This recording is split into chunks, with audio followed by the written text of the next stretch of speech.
ځان له مې کور کتلو چرته په خوشي صحرا چې څوک هم نه یي هلته زه یم او زه یمه بس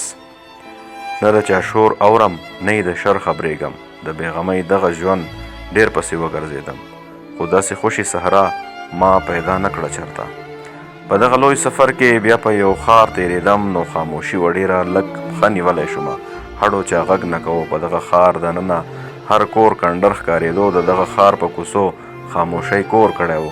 ژوند چې ترې کډه کړي دغه بې ژونده لوی ښار څه عجیبه ښکارېدو ما نظر ډېر ګرځوو چې بني ادم ووینم خو بني ادم چرته و ماښام تېرې خورېدې مرغو چړچکې کړلې بیا چې تیاره خوره شوه مرغۍ هم غلي شولې خاموشي لا خوره شوه او تیاره لا ډېره شوه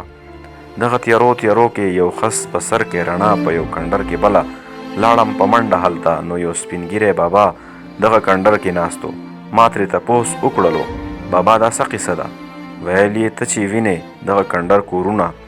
دا د ستړو دمه دا آخري پړاو دی دا آخري ارامګاه